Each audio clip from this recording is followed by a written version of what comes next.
could possibly be what, 200 years old now? 115 years, my God, that's really huge. But I was told this was earlier called the Marwadi Chamber of Commerce. But I'm glad to see that the Bharat Chamber now has expanded its vision, expanded its area of operation, and today represents very large parts of the business community from all across the country with a deep focus, particularly in West Bengal. But clearly you have enunciated in your remarks very, very important points about the sectors that I'm working in. You raised 9 significant points, and I'll try to respond to all those 9 points as we go along. सजन जी, आपने शुरुआत में मेरे पिताजी और माताजी की बात की और लेगेसी की बात की. वैसे मैं बहुत I am a very proud son of my parents, and उस लेगेसी के लिए मैं भगवान को शत शत धन्यवाद भी करता हूँ.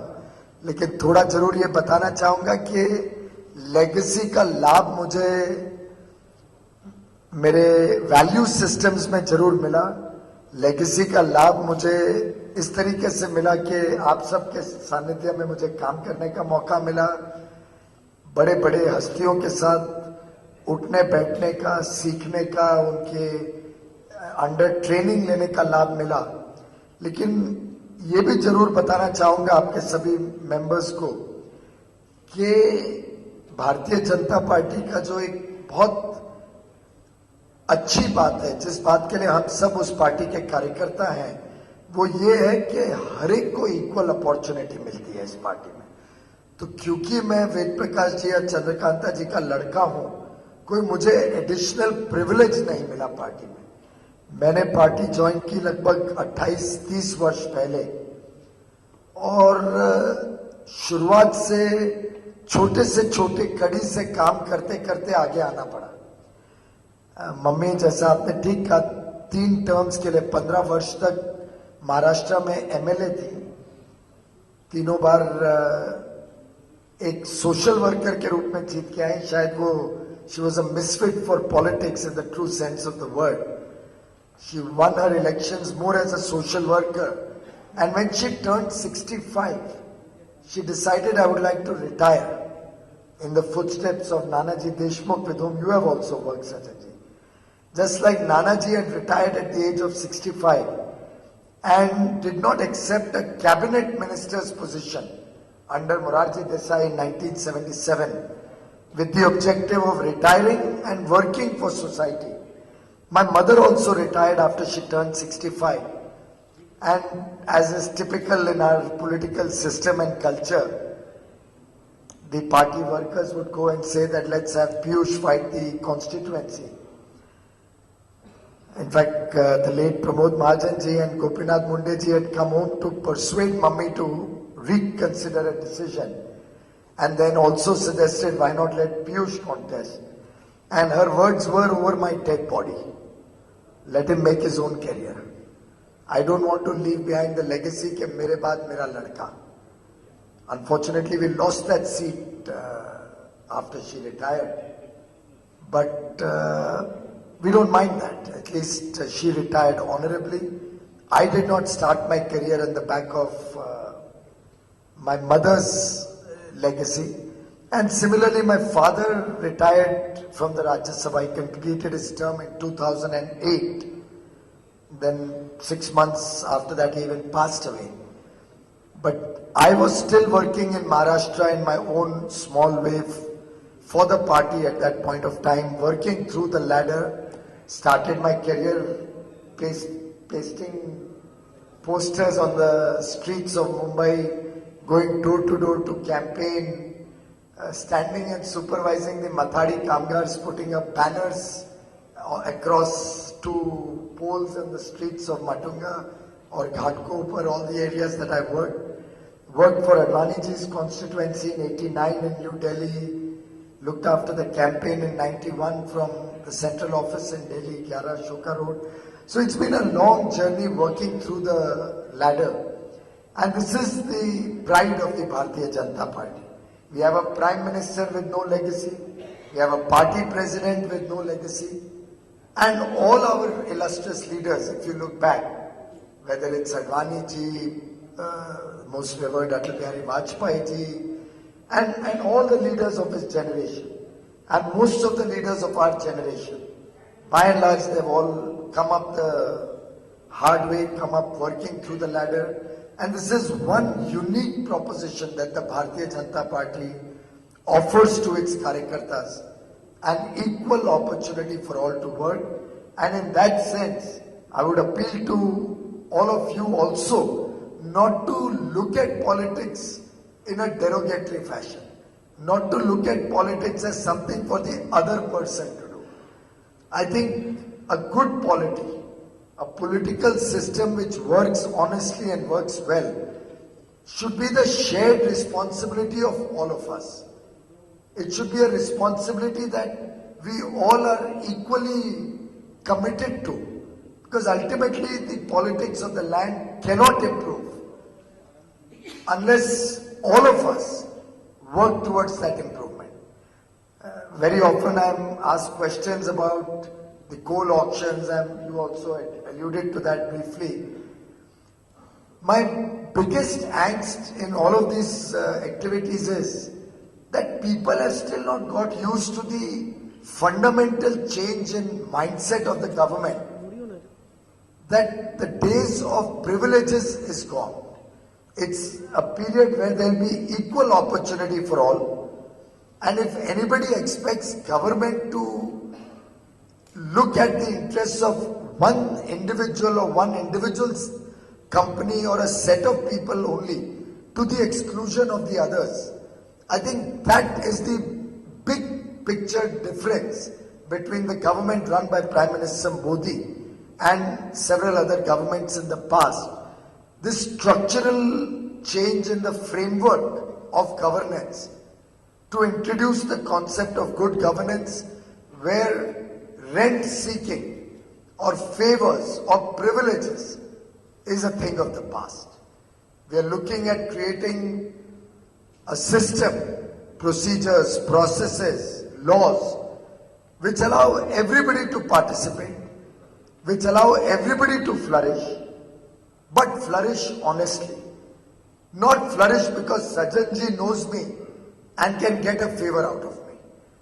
Not flourish because Sajjanji even knows the Honorable Prime Minister, who has probably addressed your chamber 2 or 3 years ago, 3 or 4 years ago.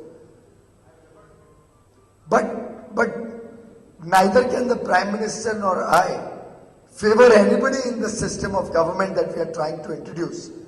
And that, ladies and gentlemen, is the big picture reform or change that we have spent the first year in bringing to fruition, to offering to the people of India. And in that sense, the style of governance of this government is significantly different from anything we've seen in the past. What we are looking at is a sustainable framework. A framework which does not give us the quick wins only. Which does not show that, okay, for this year we have been able to do some wonders, some miracles. It's very easy to look back at 2008-9, a period where we let the fiscal deficit go haywire, distributed money galore to the people, had very high inflation, and sometimes very high inflation gives the illusion of prosperity. But in the long run, the effects of that caused distress for several years at a stretch. After all, if one was to see the decline of the Western world, particularly what the United States and the European nations have gone through in the last few years, more so after the Lehman collapse in 2008, it's the result of several years of fiscal imprudence. What we are seeing happening in Greece is a situation which might as well have happened in India. If we continued with the kind of fiscal impropriety that we had, the kind of wasteful expenditures, wasteful style of functioning that we saw over the last several years, which if unchecked could also take India down the path of a debt trap. After all, if one was to look at the figures of what this government inherited and what Prime Minister Vajpayee had left behind in 2004, you will find Prime Minister Vajpayee doing significant structural reform, taking the economy from the very, very poor situation that he inherited in 1998 to a position of strength in 2004 when he demitted office. 3 or 4 years where the lag effect of good work continued, but also was fueled by a lot of inflationary pressure and fiscal imprudence, and then the collapse which we saw between 2010 and 14. Literally leaving behind in 2014 an economy which was growing at very low figures, almost similar to what it was in 1998, an economy where inflation was running amok at double-digit levels, an economy which saw high fiscal deficits, which saw high current account deficits, which saw the foreign debt exponentially increase in the last few years. I mean, I'll illustrate how serious the situation became as we realized and we opened the account books. We've all heard of unpaid subsidy bills that we inherited. But when we looked into the working of each ministry and we saw the deep distress, so take a ministry like New and Renewable Energy, it's a very small ministry. But even there, we had a run-up bills of over 3,150 crores of unpaid subsidy bills. And you add this to each of the departments of the government, and cumulatively, you suddenly realize that you have a deep hole which you have inherited. And your first task is going to be how you are going to honestly fill up that hole without causing distress to the people of India, to the business community of India. I mean, typically over many years you've seen the raid Raj in February and March. I suspect you wouldn't have experienced that this year. You didn't have the taxman indiscriminately going to every office and every industrial establishment, threatening people to pay extra taxes or threatening people with unreasonable demands. Unless, of course, there was some particular case or some particular issue that was before them which needed resolution or explanation. And in that sense, I'll give you just one parameter. You've heard of all the deficits, you've heard of inflation. Let me explain to you one small parameter which will help you understand how deep the distress was what we have inherited. When Prime Minister Vajpayee laid down office in 2004, we had 3 years of current account surplus. Something unheard of in the history of India. 3 years of current account surplus. So effectively our foreign exchange earnings overall were more than the foreign exchange outflow. And what he left behind was about $113 billion of, rather $129 billion of foreign exchange reserves and $113 billion of total external debt. So $129 billion of reserves, forex reserves, and $113 billion of debt, forex debt. Effectively leaving a surplus of $16 billion for the government of India. Now very often we are told statistics and figures that, foreign exchange reserves grew to 300 odd billion dollars. But have you ever observed or seen that while the foreign exchange reserves grew to $300 billion in the 10 years of the UPA, the foreign exchange debt increased to $432 billion. So an economy which was $16 billion surplus in terms of foreign exchange reserves, in 10 years of profligate spending, well, be it the loan waivers, be it the indiscriminate amount of money spent on subsidies, be it the wasteful expenditure on several areas without creating commensurate assets, cumulatively resulted in a situation where the country was nearly $120–130 billion, actually $137 billion minus in terms of the net forex debt and forex reserves. It just highlights how a good economy can, in a very short span of time, and in a nation's economy, in a nation's history, 10 years is not even that significant a long enough time. But in 10 years, you actually converted a country which was with pride announcing to the world we have extra foreign exchange. We can handle our external debt extremely well. Our short-term debt at that point was barely $4 or $5 billion, if I recollect correctly. Barely anything. In fact, the then finance ministers had repaid high-cost debt and broadly borrowed long tenure at much lower rates than what they had inherited. So it was structural change that government focused on, only to leave behind for the new Modi government not only huge debt, but within that nearly $120 or $130 billion of short-term borrowing, which stress ultimately is something which the economy has to face soon after the new government came in. Of course, interest rates is something you all know better than I need to tell you. But the story is the same. If you recall, to 1997-98, many of you must have been paying interest rates in excess of 18 or 20%. I remember a similar chamber program in 2000 or so, where the entire focus, and many of them were steel industrialists, which Kolkata is also very famous for, completely stressed with interest rates as high as 21–24%, and an industry down on its knees.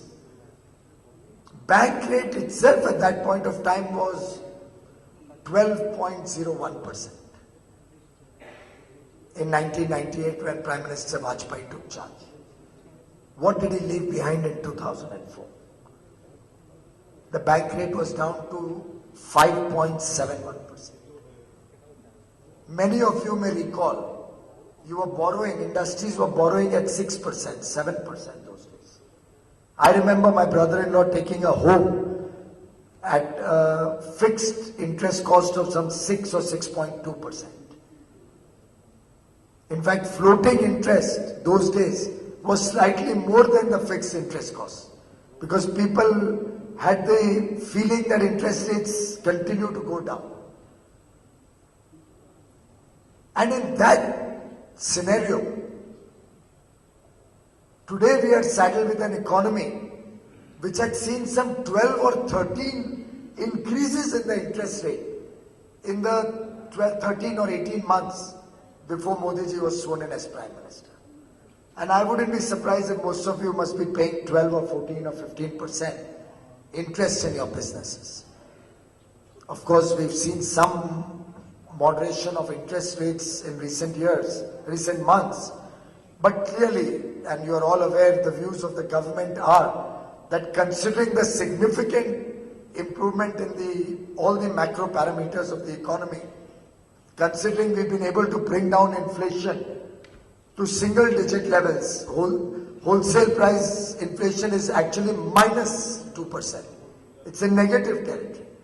Consumer prices are down to about 4.89 or 5% growth in consumer price index. Current account deficit is probably down to 1.3%. Surely somewhat aided also by the lower oil prices, but clearly signaling more prudent management of the economy, focus on structural improvement of the entire framework of governance, somewhat reflected by our effort, for example, to ensure that all natural resources in this country will henceforth only be available through a transparent process and cannot be given away to a favored few friends and family and political associates without due process of law. And in all our actions, ladies and gentlemen, the focus has not been on a quick fix. I still remember that day on 24th of September last year. I was at lunch at the chambers in Taj Mansingh in Delhi with the Honorable Finance Minister and a visiting minister from Germany, when I got an urgent message that the Supreme Court has ordered a cancellation of 204 coal mines. And you can imagine my lunch with that stroke of lightning on my head. And at the end of the lunch, I just took the Honorable Finance Minister aside and I mentioned to him this had happened and what should be my first response. And I must share with you, ladies and gentlemen, his encouragement to me that no problem, it's an opportunity to set things right.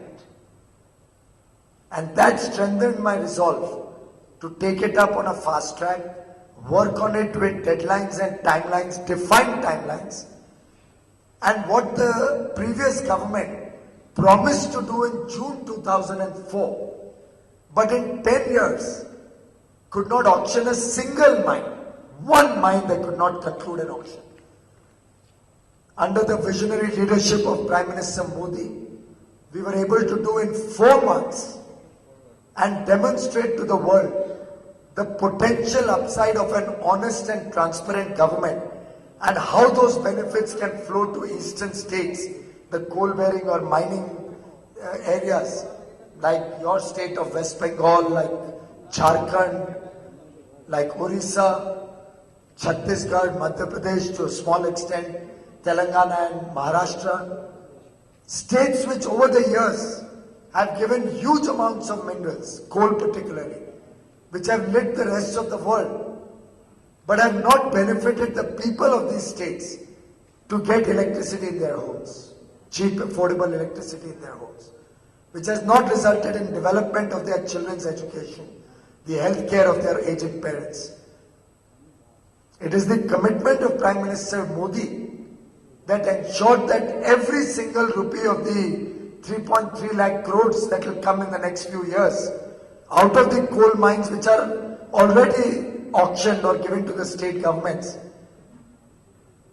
that every rupee out of that 3.3 lakh crores will go to these 5 or 6 states and work to serve the people of these states, particularly the most deprived and poor people in the coal mining areas. And in that sense, what we did was not set the problem right in the short run. What we did was set it right in the long haul. The framework was created through the Coal Mines Special Provisions Act and the amendments to the Mines and Minerals Development Regulations, so that for posterity, nobody can play with the natural resources of this country. For posterity and generations to come, nobody can give away natural resources, the wealth of India, without a due process, without transparency, and without getting fair value, which works for the benefit of the poor of this country. And that, ladies and gentlemen, to my mind, is the biggest achievement of the year gone by, not the coal mines auction, the change in mindset. The fact that the government focused on structural improvements, which are not for the short run but sustainable for years to come. A change in mindset where the government, while focusing to bring the economy back on track, does not do a band-aid job, but does adequate preventive measures along with the curative efforts. And I'm using this term because I've just come after visiting the Tata Memorial Hospital in Kolkata and inaugurating Premashray, an outstanding initiative of the Tata Memorial Hospital, where families of outpatients or even the outpatients who are looking at treatment at Tata can stay and at reasonable prices get facilities to treat their loved and dear ones. So it's not really just the curative part of setting the economy right. It's the preventive part of ensuring that the future is bright. That has been the focus of good governance of this new regime for the last 12 months. I remember when we were finalizing the campaign on completion of 1 year, when the slogan was being coined and we were zeroing in on Saal Ek, Shuruaat Anek, I was vehemently opposed to this slogan and arguing that why should we not say Saal Ek Kaam Anek? हमने इतने सारे काम किए हैं एक-एक विभाग में.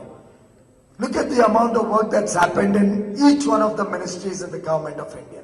In fact, when the ministers put in their feedback or response of what activities and actions have happened, I had 160 pages. And if we had tried to convey all of that to the people of India, probably a few hundred crores would have been less for me. Of course, there are governments which without doing any work are spending 500 crores on publicity. But Prime Minister Modi didn't want us to waste money on indiscriminate advertising. He gave a freedom that 5 half pages, 10 bullet points in each advertisement. That's all. Now convey what you want to convey to the people of India.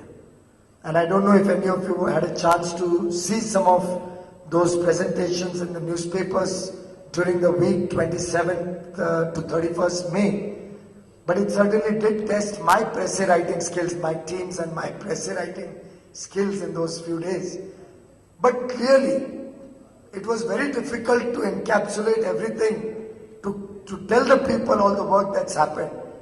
But my president told me, Piyush, the day you start feeling that kaam bahut ho gaya, you've done a lot of work, that will be the beginning of your decline.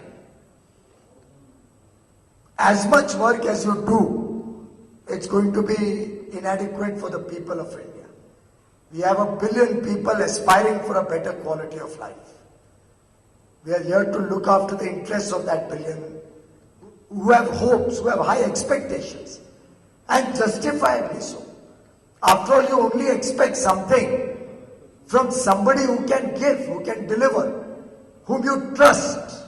जब तक भरोसा नहीं होगा तो आप मांगोगे भी क्या? आखिर लोगों ने तो कुछ वर्षों में विश्वास ही छोड़ दिया था कि कुछ परिवर्तन आ सकता है, कुछ सुधार आ सकता है. It's only when you trust that this leader can deliver, he will do us some good, that you have high expectations. And in fact, we welcome those high expectations. I believe it's only a reflection of the trust that the people have in the government. And that is what drives us, each one of my colleagues and me, under Prime Minister Modi's leadership, to focus on good governance, to bring about paradigm shift in the way governments have over the last few years delivered.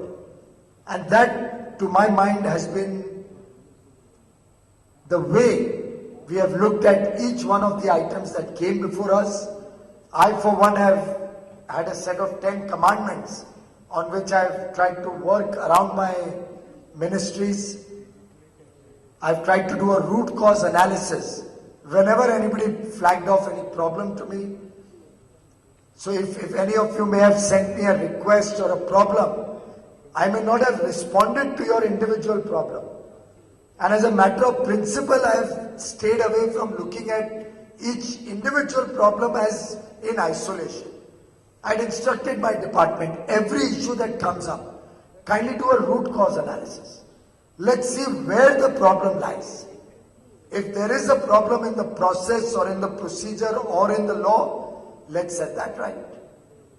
But if it's a problem due to a particular person, I'm helpless. And in fact, I recall on a Sunday afternoon, I had once come down from Mumbai to Delhi only to sit with my department and see the new Coal Mine Special Provisions Act and the rules before they were finally placed before Parliament. From the point of view of ensuring that I have no discretion to give a single coal block or coal mine to a particular individual or a company, even if the Prime Minister tells me to do so. We have ensured the framework is so robust that neither the Prime Minister nor anybody in government has the ability today to influence the process. And you are aware, the entire bidding process was on public viewing, real time. Every bid, every mine that was auctioned could be seen on your mobile phones by getting into the website, and you could see the second by second change in the pricing that happened. And that level of transparency, that level of open government can only come up when you have a leadership which is committed to integrity, a leadership which wants to set the system right. And I'm, in that sense, quite privileged to be able to work under Prime Minister Modi, who's committed to the zero tolerance to corruption policy. I'll just try and address some of the issues that Sajanji has raised.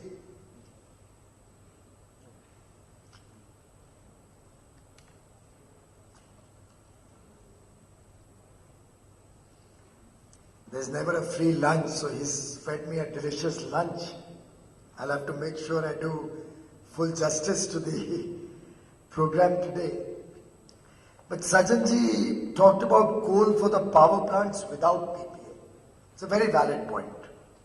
It's a problem that we inherited with a completely lopsided planning of large-scale expansion of generating capacity without equal focus on coal production, leading to an anomalous situation that a country like India with 301 billion tons of coal reserves under the ground, still importing nearly 180 million tons of thermal coke. I can understand coking coal, where we still have some shortages.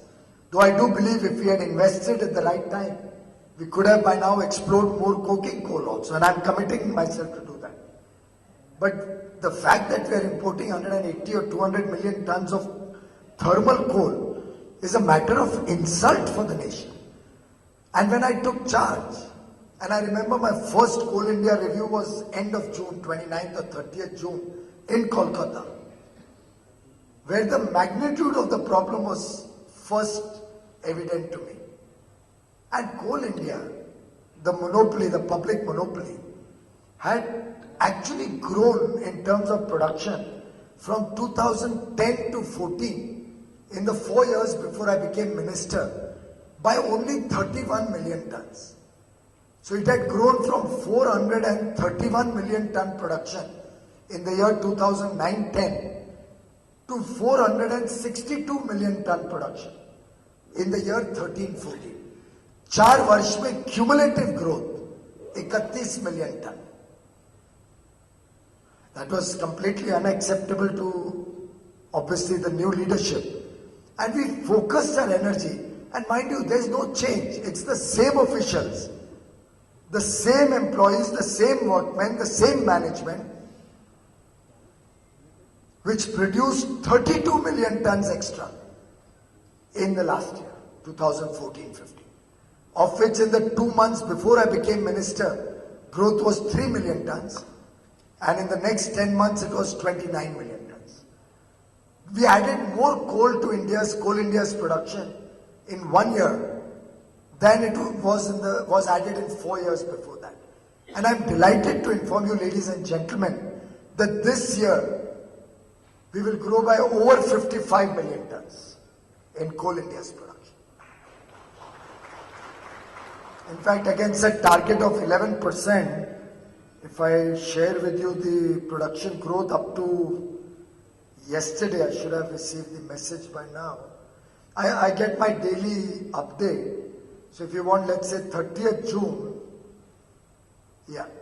production of first. Production report up to 30th June was a growth of 12% in the first quarter. We had produced 121 million tons. 12% growth in Coal India in the first quarter. And if we see up to 2nd, which was yesterday, up to 2nd July also it continues at 12%, and we loaded 206 rakes yesterday. The day the rake loading goes below 200, I know I have a problem. And that's when we immediately get all worked up. And incidentally, I was with the railway minister only last week, rather earlier part of this week. And in the car in the morning, I finalized the minutes. And today in Kolkata, Ministry of Rail officials and Ministry of Coal officials are sitting down to draw up a detailed action plan, responsibility matrix and timelines to resolve the issues of getting adequate rakes so that we can sustain this 12%, possibly going for slightly better than that in the days to come. But all of this is possible because we have certain commandments. And within those commandments, certainly the plants which don't have PPAs also come into our priority. So we are presently working on a framework to bring more transparency also into the coal linkages. And going forward, we are looking at a process by which everybody has equal opportunity to get coal from the system, from Coal India or within what is available with Coal India. Of course, those companies which don't have a PPA have the ability also to sell power in the merchant market, due to which it's not possible to give them coal at the notified price of Coal India Limited. We have therefore only recently devised some mechanism for the next 9 months up to March, by which we'll have a separate e-auction window for those plants which have either a short-term PPA or no PPA.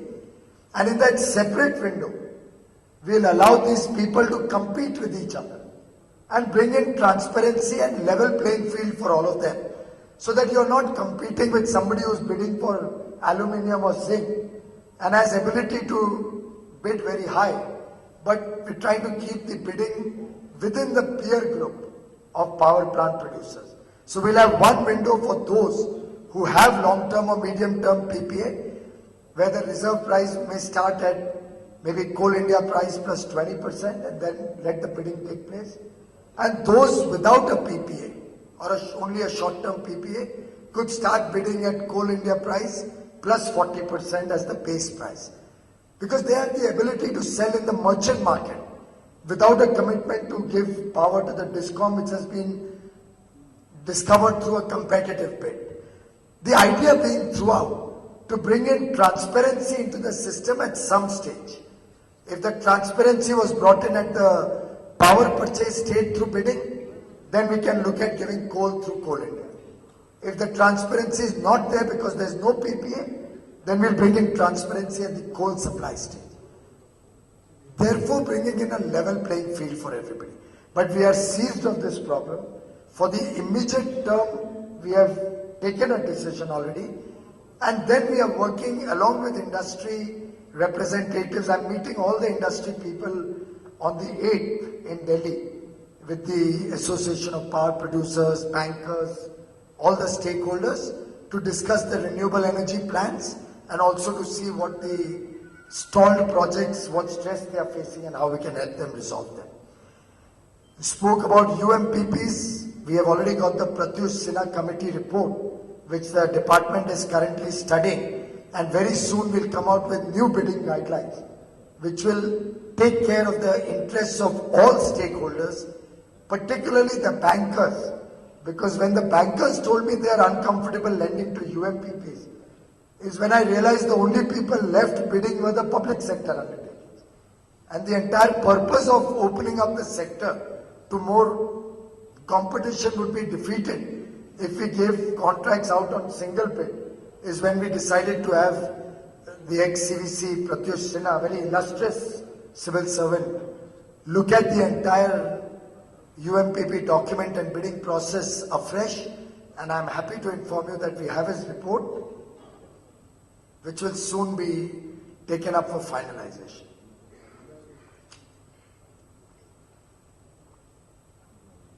So you spoke about open access.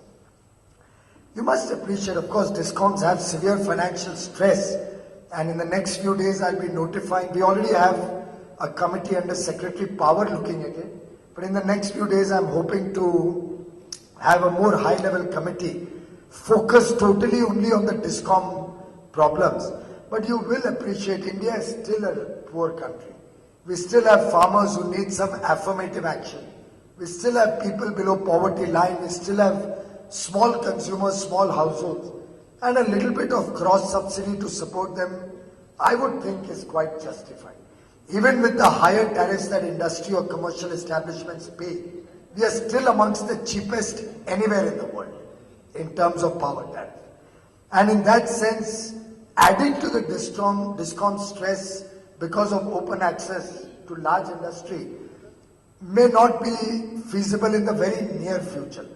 But we are coming out with a tariff policy very soon, where we are bringing in a new concept of merit order of consumers, where the cheapest power available in a state will be allocated to the most needy, that is the agriculture sector, the small consumers. And the expensive power purchase can go to industry or large industry or commercial establishments. That way DISCOMs will have the ability to buy more power, even though the power may be costlier, but ensure that you don't have to generate DG set power at 20 and 25 rupees a unit. That will also enable us to have renewable energy come into the system in a bigger fashion. So we are working on improvements in the Electricity Act and the tariff policy to see how this whole cross-subsidy system can be made more rational. We're looking at supporting DISCOMs through Deen Dayal Upadhyay Gram Jyoti Yojana for feeder segregation and last mile improvement in the sub-transmission and distribution network and the integrated power development scheme, so that we can have improvements in the TN transmission and distribution side and bring down the losses, which even today are at a very high 22-24% level nationally. In fact, certain states like Bihar, for instance, is over 50% TNC losses. Jammu Kashmir is over 62-63%. So we have severe stress, but we have to resolve that in a more calibrated fashion. A suggestion to just indiscriminately increase tariffs may not necessarily work. You saw what happened. Elections are won and lost on electricity tariff. So one will also have to be politically sensitive to the subject of electricity tariffs. You, sir, mentioned about the southern corridor. I'm happy to inform you that in the next few weeks, we'll be adding about 700 megawatt more in the southern transmission grid. In fact, since Prime Minister Modi came in, transmission has been our single largest focus. We've approved a 26,000 crore investment to add 6,000 megawatt from the north-south corridor.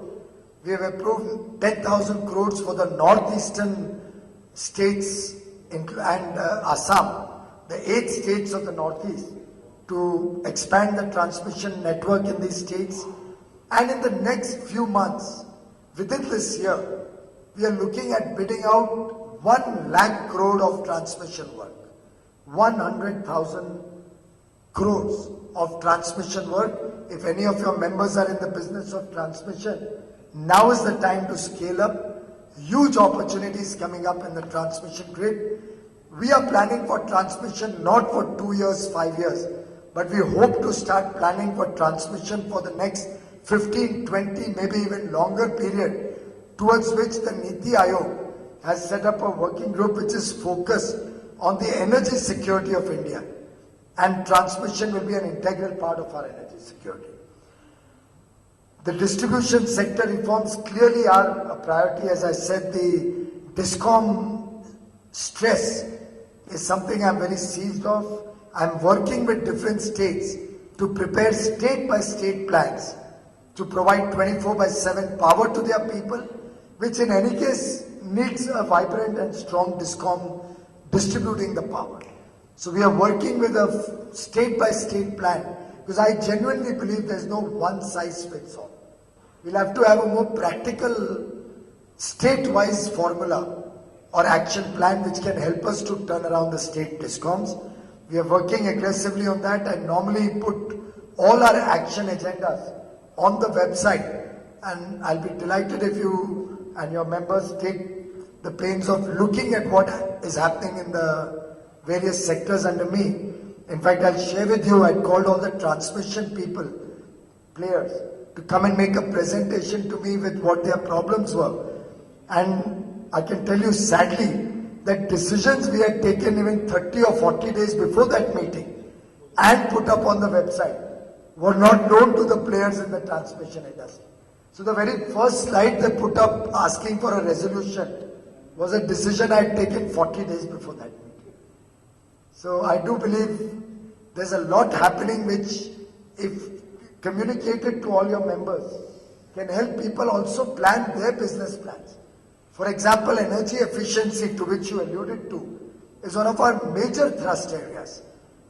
The LED program, which was tottering along, has been given the highest thrust by the Honorable Prime Minister, to the extent that the Cabinet is given a weekly report of what is the progress of changing the street lights across the country and changing the bulbs in every house, every office, every factory in the country, so that we can achieve that in the next 3 to 4 years. And ladies and gentlemen, just changing this country to LED will reduce the peak load demand by 26,000 megawatt nationally. Peak load will come down by 26,000 megawatt. The carbon dioxide emissions will reduce by 60 million tons per year, only on the change of LEDs. And the households, where we will replace all these incandescent bulbs, some of them have CFL, which also deserve to be replaced with these new LEDs, will save 10,000 crore units of electricity. 10,000 crore units of electricity every year, only by changing all the bulbs of the country to LED. You add the street lights to that, another 900 crore units. Effectively, the country can save 40 to 50,000 crore rupees every year only by this project. Now, you may not get the impact of that on an immediate basis. Kahan hai wo achhe din, you ask? But all of these are steps. Imagine this country, the impact on the environment, the lesser amount of carbon dioxide through coal-based plants, the impact on our own power bills, which each one of you are paying. Every bulb, if replaced from incandescent to LED, reduces from 60 watts to 7 or 9 watts. And you can save anywhere between 100, 120 rupees to 300 rupees. आप सबका bill तो 300 रुपए नक्की कम होगा for every bulb you change. You must be in the high rate bracket, all of you. And I don't think any of you has a home which has less than maybe 30 or 40 bulbs here. That's the impact of the changes that we are trying to introduce. Of course, you alluded to the Perform, Achieve and Trade, the PAT scheme of Bureau of Energy Efficiency. I think that was your 9th point here. There also, I'm appealing to all of you, get an energy audit of your companies done. My own sense is this country can save 20,000 crore units of electricity every year. If we have better transformers, if we have better boilers, if our motors are DC brushless or modern motors. And in that sense, look at what these improvements, how these improvements impact the nation. LED bulbs, for example. The government of India was purchasing these bulbs at 310 rupees per bulb. Before I became minister, the last purchase was in February 2010. February 2014, my apologies. Actually, to be honest with you, for the first 2-3 months, I didn't even know I have a department like this which works under me. I was so much inundated with coal and power and all the big problems of life. I didn't realize that the Bureau of Energy Efficiency and this program is under me. But when I realized that the magnitude of problem that the country has because of inefficiencies in our power consumption pattern and the advantages of demand size management, the demand side, effectively for every unit of electricity you save, you are generating 1.33 units, considering the 22% losses. And considering all of that, when I got down to the task, I realized that at 310 rupees, this program is a non-starter. Country is not, a poor man is not going to be able to afford bulbs at these prices. And I got all the department and the manufacturers on one table. I said, I need the price to be in double digit. And I promise you they were aghast. They thought I was joking or I was an idiot. I don't know what they thought. At least with the kind of psychophancy we have in India, they didn't tell me what they thought. But I'm sure everybody thought either I was a joker or an idiot. But what did we do? We brought in economies of scale. We brought in honesty and transparency in the procurement process.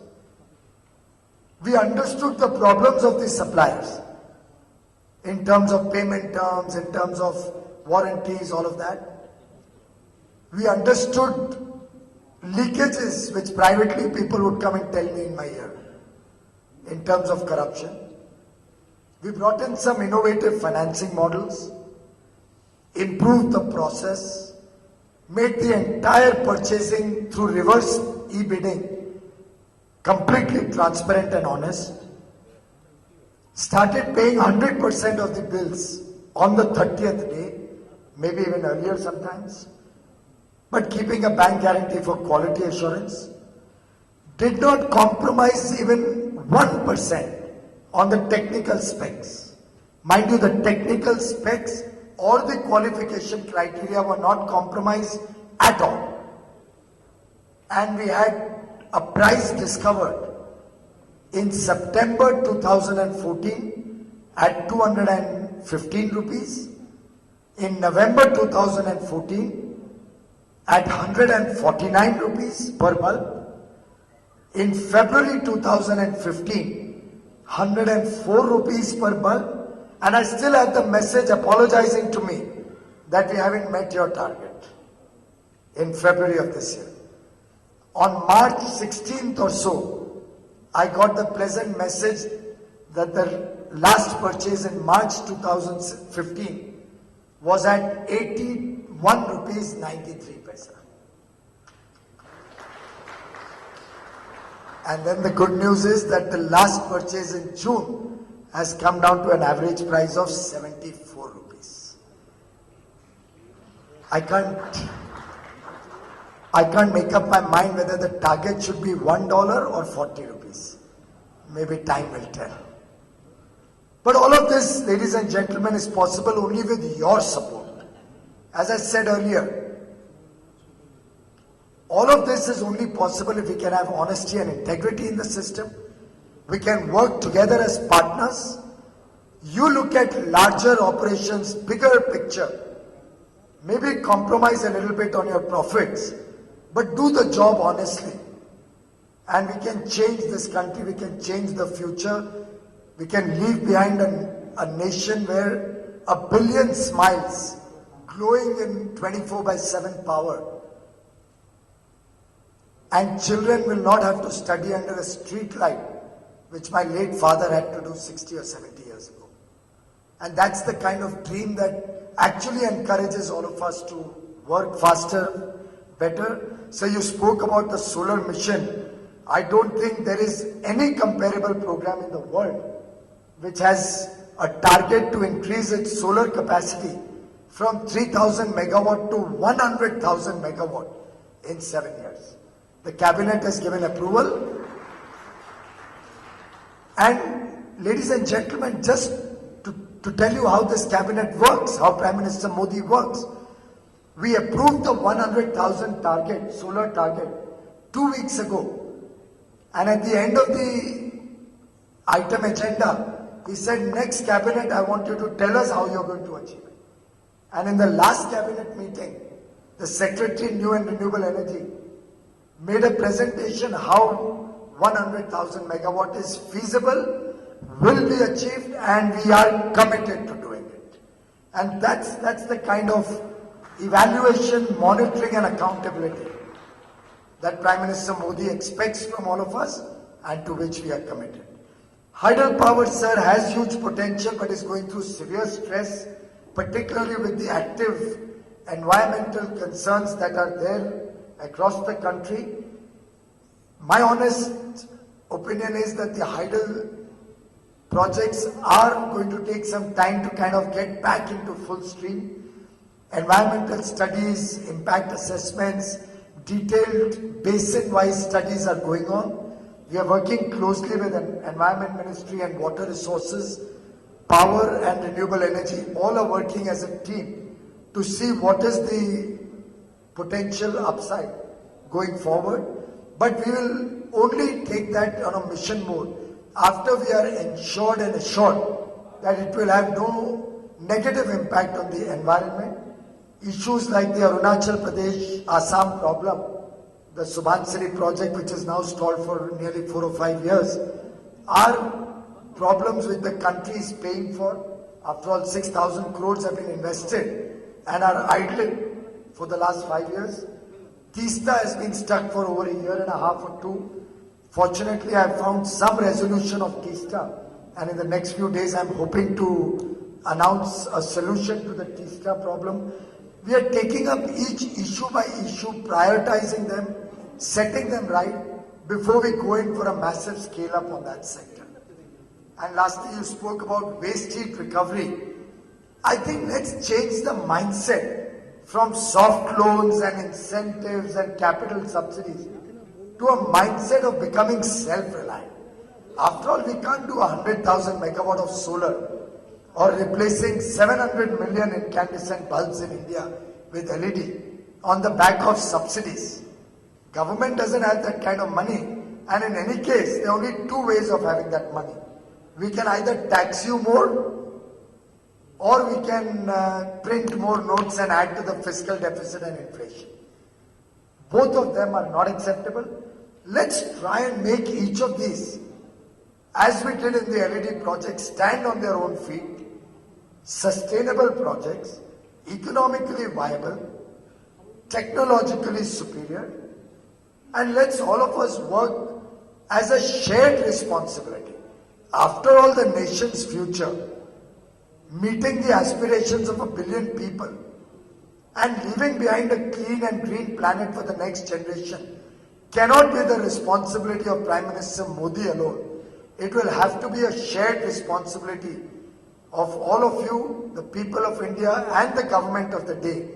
And let us all, ladies and gentlemen, work together to bring for the people of India a new style of governance, a future which is something we can all be proud of, a future where the children of India get better education, a future where our youth gets opportunities to work, entrepreneurs, job seekers, all of them get an opportunity to become self-reliant.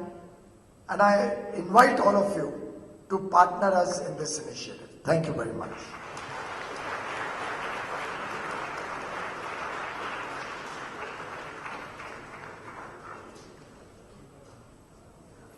Thank you very much, Piyush ji, for responding all my questions, all my queries, and you can see the entire audience was spellbound.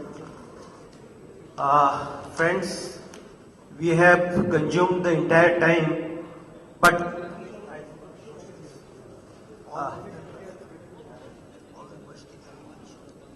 yeah. So just if you have any query, raise your hand. Just tell your name and very precisely the topic. Mr. Sunil Mitra, our ex-Revenue Secretary, Government of India. Yeah, please give the mic. Friends, we'll give you time. Honorable Minister, Mr. Rajendra, thank you for giving me. opportunity, I'll try and be as brief as I can.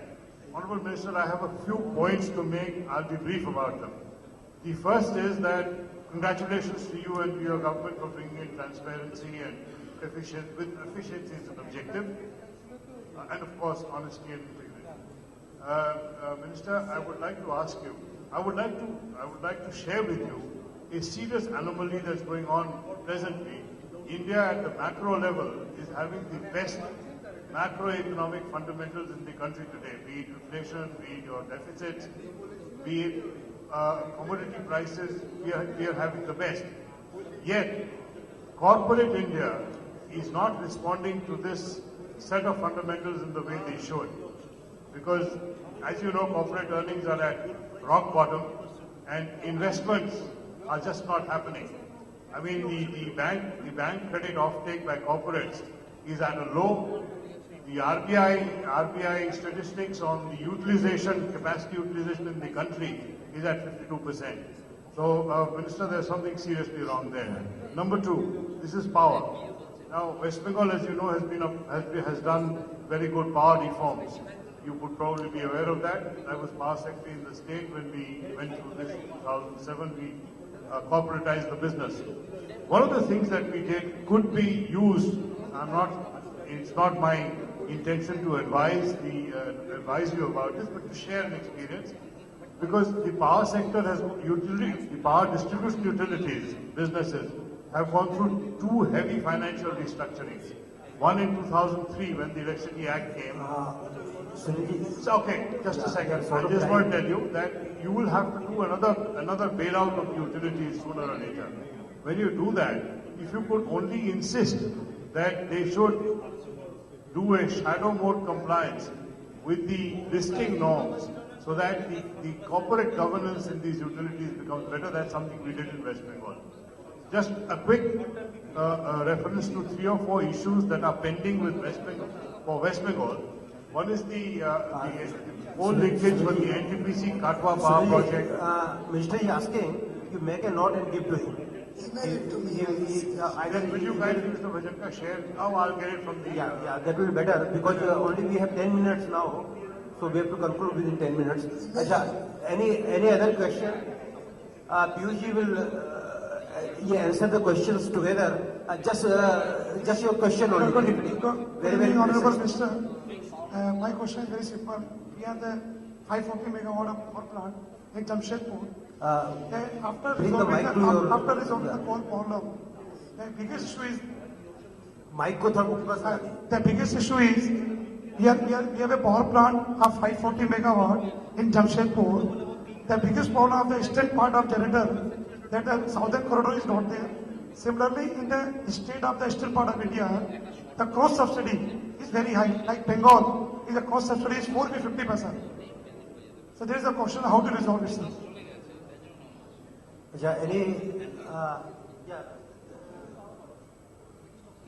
Please. एक minute क्या ना वो mister सवेर बीच में red type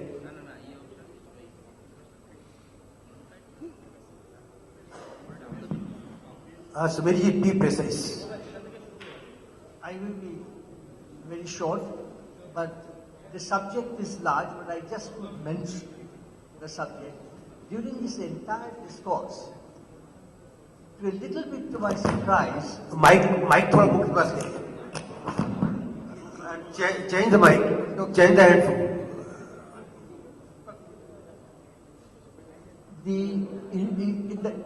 During discussion today, we have not touched on a very major source of power, clean power, that is the atomic power. Nuclear power. Now, we have not at all touched on it.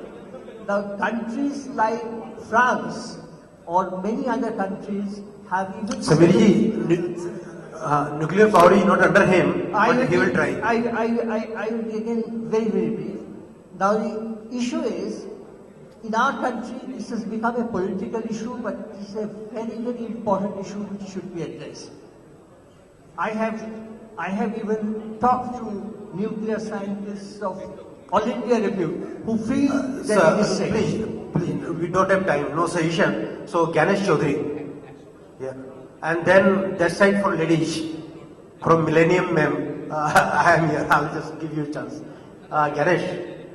Yeah. Be Afternoon, sir. very precise.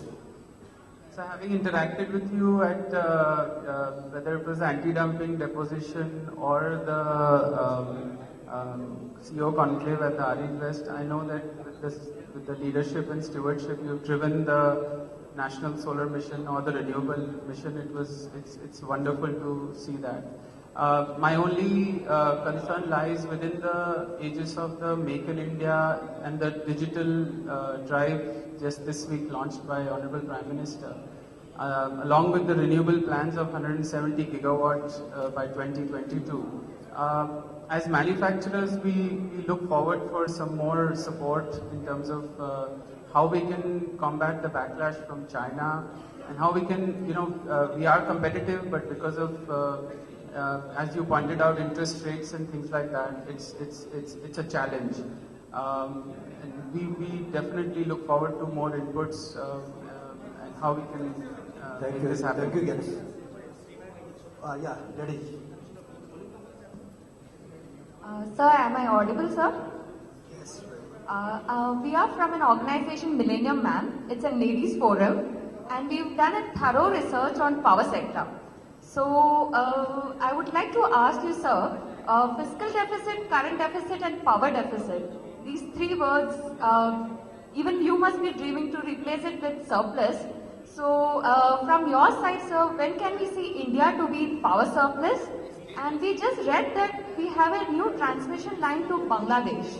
So we are started exporting. So when would we fully export to Bangladesh? Thank you, sir. The last question. Sir, your speech was in two parts.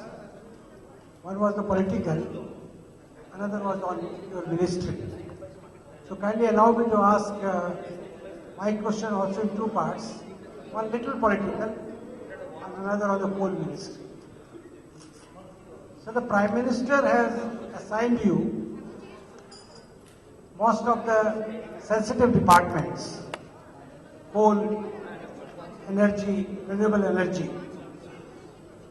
And he's also assigned you, if I understand correctly, or Chief Minister Mamata Banerjee is the state of West Bengal. And with your reference to Tista, are you meeting the Chief Minister during this visit? This is my first question. Are you meeting the Chief Minister during this visit? This is my first question. My second question is on coal. Sir, I understand about 200 this forestry applications are pending, and these relates to the environment and the land. I also understand that if these forestry applications are cleared by 2016-17, the production of coal India can be doubled. Sir, what is your comment on that? Thank you. I have one more request to Rajesh Agarwal. Just to conclude with Rajesh, just one question only. Yeah, sir, I would request you very earnestly, and I think the whole industry will back me on this, that please formulate. समझ में नहीं आ रहा है, थोड़ा सा जो ना. I'm not able to understand. Hello, हाँ, yeah, बोलिए. is that okay now?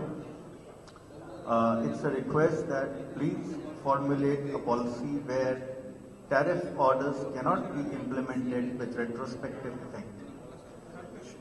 That is what is happening in Bengal. All tariff orders are being with retrospective effect. Thank you. Yeah, thank you very much. Sorry, we don't have time now. He is to respond to all the questions. So I request Piyush ji to respond to the questions. By coincidence, again, we have 9 questions. Well, gentlemen, you spoke about corporate earnings being down, investments being down, banking credit being down. Clearly, as an economist, and you've been in government for enough years, you said you were in revenue department also, you will appreciate that these things things cannot happen because of action or inaction of a few months. There's always a lag effect in the economy. You look at any economic theory, there's always a lag effect. So whatever action one takes, the impact of that comes over a period of time. Therefore, if what happened from the 2010 to 14 period, if we have to undo that, there is going to be a certain amount of time. After all, when you cancel 204 blocks, it's a consequence of actions that happened largely in the 2006 to 9 period and created so much uncertainty in the system. So this has been a period where a lot of the cleaning up has been happening. Be it in spectrum, which is now being done through a process, be it in coal, be it, as I said, the fact that discoms are in stress is not stress created in 1 year. Vasundhara Raje in Rajasthan had left behind a robust distribution network.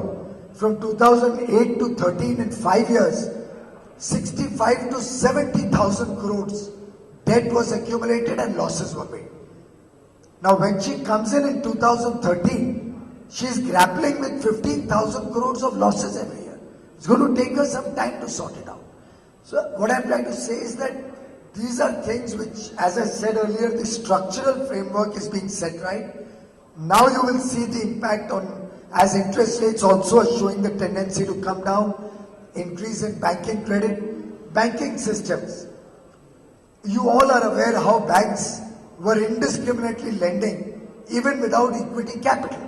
The banking secretary 2 days back held meetings with the steel sector and the power sector, two of the major stress areas. They have companies where debt equity ratio is as high as 8:1, 9:1. How can the bank lend more money to them?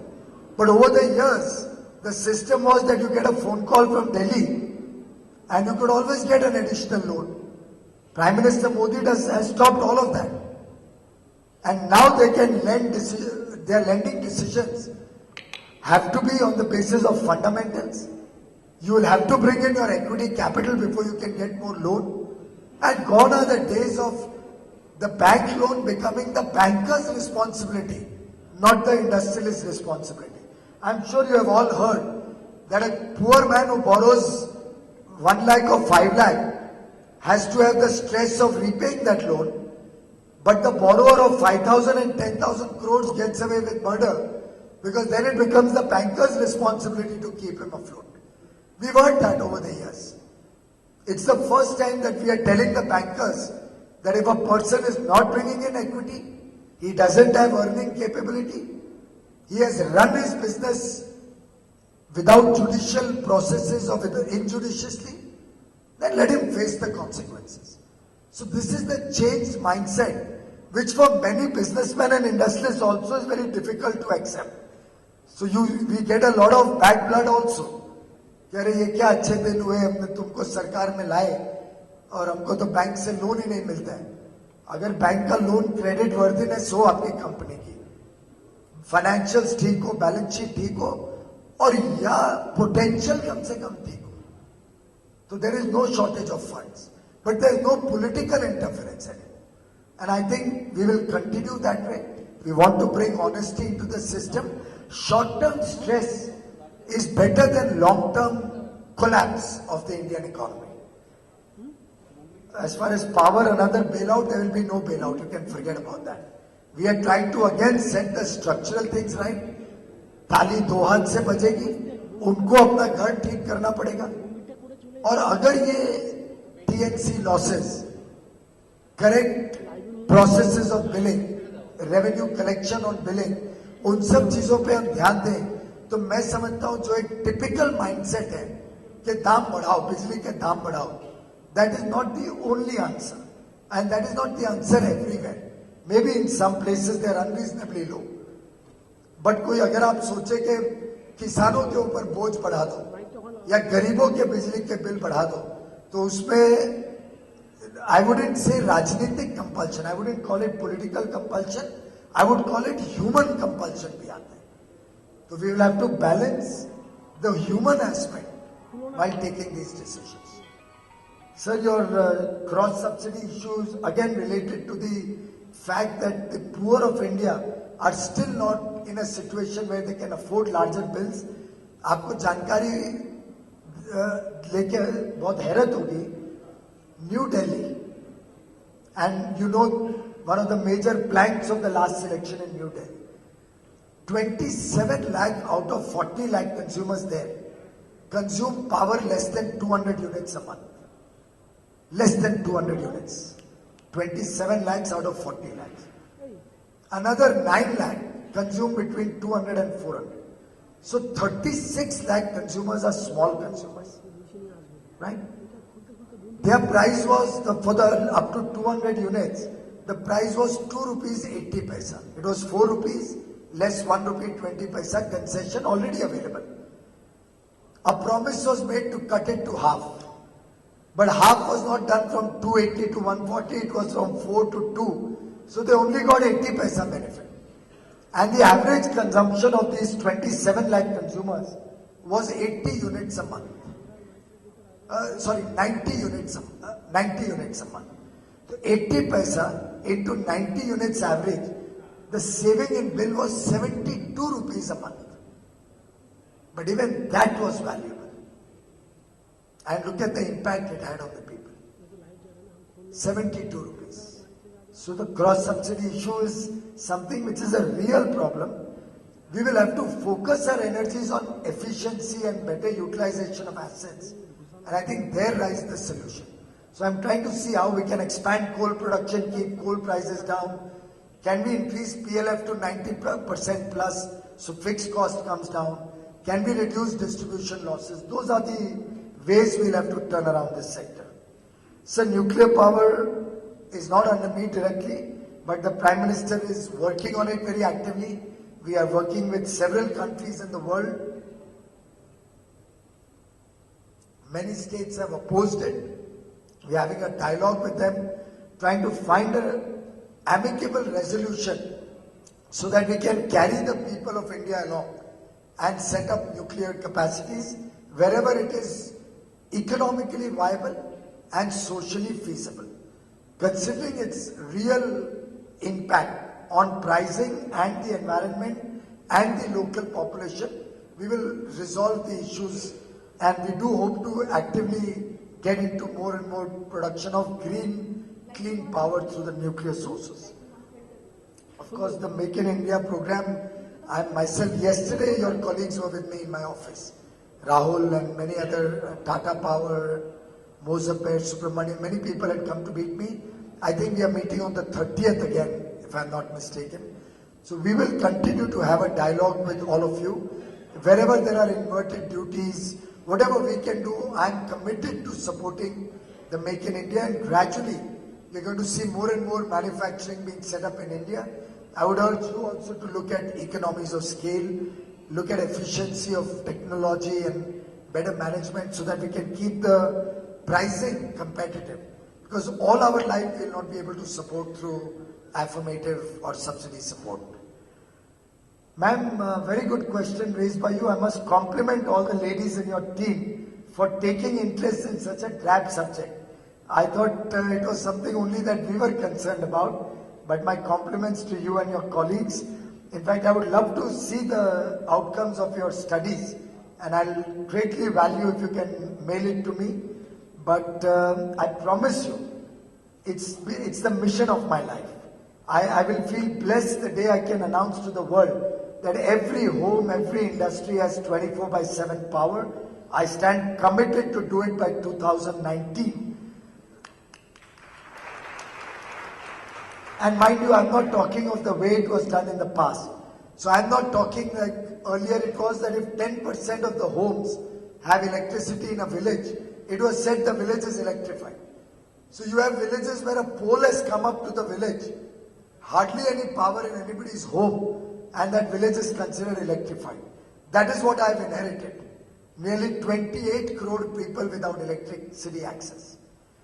I'm told, and I'm actually tom-tomming, that the power deficit is the lowest in the history of India at 3.6%. But that's because that's how the statistics have been compiled all these years. The latent demand, the millions of homes who don't have electricity, the thousands and lakhs of companies which use diesel generator sets. I suspect that is never factored into this so-called energy deficit. So we are looking at engaging more and more with people like you, with organizations like your ladies group, to come up with a real situation on the ground. And we are investing nearly $20 billion only in last mile connectivity. I'm looking at investing $50 billion on the transmission infrastructure. We are looking at another $25 billion for coal-based generation to go up. We are looking at about $100 billion, possibly closer to $130 billion for renewable energy. Overall, there's a $250 billion investment plan, which I hope will transform this sector, make it more efficient, and will serve the people of India with power to all by 2019. Sir, I was slated to meet the Honorable CM at 6 o'clock today. In fact, some of the program got rescheduled because of that. But the Honorable CM was tied up because of the Darjeeling disaster, and we had to cancel today's meeting. But I do keep meeting her both in Kolkata and Delhi from time to time. As regards the environment applications, I would love to know which are these 200 applications, because I was with the Environment Minister only yesterday, and there are no 200 applications pending for either environment or forest clearance anymore. Those days are gone. In fact, if I may quote Mr. Prakash Javadekar, yesterday he told me, Piyush, I don't have enough work now. I don't get too much work. I've delegated most things to the states. Now the bigger work is that people are complaining that state level action is not fast enough. He's now getting a counter pressure, please take it back to Delhi. Don't keep it at the state level. But he's working to improve the systems. He's working to liberalize the processes. He's spending more time on systemic improvements now. But if you have any information of 200 applications, please do put it up to me. I'll work immediately on that. Well, the day everything that is reported in the press becomes true, that will be another day.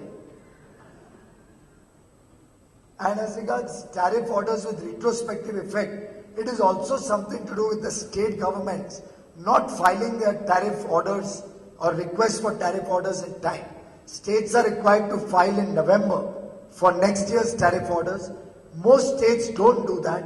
In the new electricity amendments that we are bringing in, we are making it mandatory for states to file their tariff applications in time so that retroactive impact of tariff changes are not faced by the industry.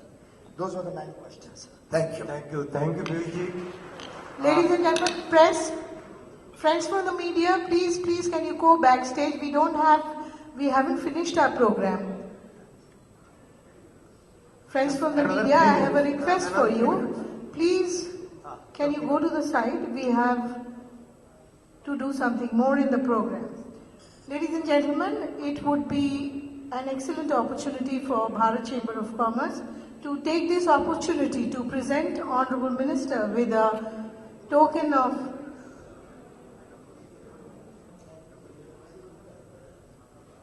May I request Mr. Rakesh Shah for a short vote of thanks, please?